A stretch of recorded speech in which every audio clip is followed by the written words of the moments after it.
Naisimama hapa mimi naitwa Wilson Olegongo maarufu Mjeshi. Ndio mwenyekiti wa chama cha wafugaji wilaya Bagamoyo na halmashauri ya Chalinze. Karibuni wilaya.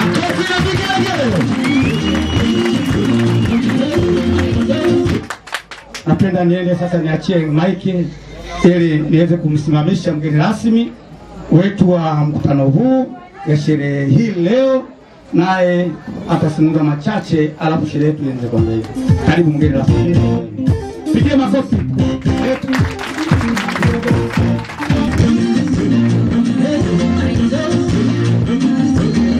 Ndugu zangu niliopo mbele yenu hapa, kwa majina naitwa Mandela Lekake Machanja. Ni mwenyekiti wa wafugaji jimbo la Kibaha yote, kuanzia Kibaha mjini hadi Kibaha vijijini, na nimesimama mbele yenu kama mgeni rasmi nikiwa pia na nafasi ya mwenyekiti wa wafugaji mkoa wa Pwani, kitengo cha mifugo. Ufugaji maisha yetu. Lakini kwanza nimshukuru Mwenyezi Mungu muumba mbingu na ardhi, ambaye yeye ndio amesababisha tukio hili lifanikiwe. Lakini pili, niwashukuru wageni wote na wenyeji mliokuja mahali hapa. Hebu jishangilieni kidogo.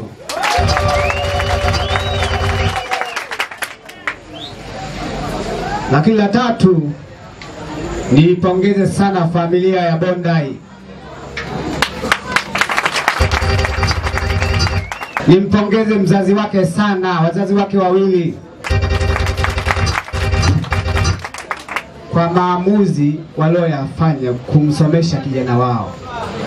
Isingekuwa wao wasingefanya maamuzi, tusingekuwepo hapa. Wafugaji, huu ni wakati wetu wa kubadilisha maisha ya wafugaji. Tumekusanyika hapa kwa ajili ya Bondai. Bondai amefanya nini? Bondai ametuheshimisha sisi wafugaji, si ndio? Lakini mimi hapa nina vitu 7 nimeviorodhesha. Naomba tusikilizane.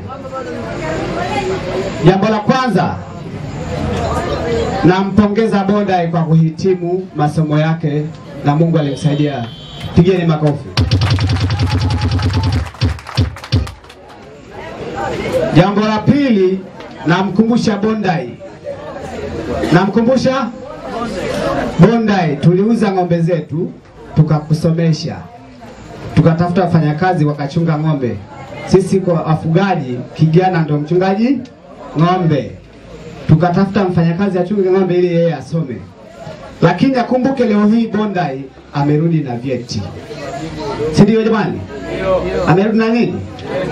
Amerudi na vyeti. Anatakiwa au namkumbusha, umerudi na vyeti, tunataka uonyeshe, ubadilishe hivi vyeti viwe mali yetu tuliyouza. Jamani, mmesikia? Iwe nini? Tuliyouza. Kwa sababu vijana wengi wapo mtaani wamesoma, wanaishia kutamba tu mtaani kwamba mimi ni msomi, lakini hajakumbuka kwamba tuliuza mali zetu kama wazazi na familia na majirani kumsomesha yeye. Hatujaona faida ya elimu aliyosoma. Uongo kweli? Lakini la tatu, akumbuke Bondai kwamba familia inakutegemea na taifa la Tanzania linakutegemea. Piga makofi. Jambo la 4, Bondai mdogo wangu, uwe mfano wa kuigwa kwa vijana. Kwa nani? Kwa vijana wote, sio wa kifugaji, wa taifa hili. Piga makofi. Lakini jambo la 5, namwambia Bondai, Mungu amekubariki, umesoma, umehitimu vizuri bila misukosuko yoyote. Kwa sababu maisha ni mlima, kuna kupanda na kushuka. Maana yake kila kazi unayofanya kuna majaribu. Lakini Mungu amekubariki, umesoma, umesomeshwa na wazazi, hujapata tabu, umemaliza vizuri, umehitimu, uje wakomboe wafugaji, lakini na Watanzania wote. Piga makofi. Lakini jambo la 6, Bondai usiwe mchoyo kwa elimu uliyoipata. Hiyo ni zawadi Mungu amekupa. Elimu yako uje uwasaidie wengine, kama sisi tulivyokusanyika hapa kwa ajili yako, na wewe uonyeshe mfano wa kusaidia watu wengine. Piga makofi. La mwisho, la 7. Hili sio la Bondai, ni la kwetu sote. Wafugaji, ufugaji maisha yetu. Sasa mimi leo hii nasema maisha yetu ni ufugaji, biashara, kilimo na mambo mengine mengi, na elimu. Safi, umenisaidia. Maana yangu ni nini? Tubadilike.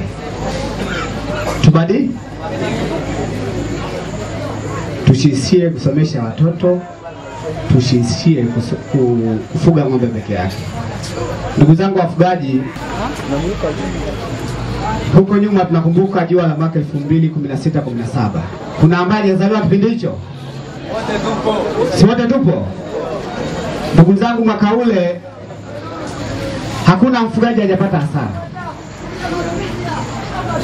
Kuna mtu alikuwa na ng'ombe 6,000, amebakiwa na ng'ombe 5. Kuna mtu alikuwa na ng'ombe 100, amebakiwa na ng'ombe 1. Lakini wafugaji tulikuwa tumesikia wengi wetu, kuna mtu alikuwa na ng'ombe 5,000, amejinyonga. Kisa ng'ombe wamefanyaje? Wamekwisha. Jamani, msikilize hii message vizuri. Utaipata popote. Maana yangu nasema hivi. Maana kusema tubadilike. Kwa hiyo ndugu zangu, tubadilike.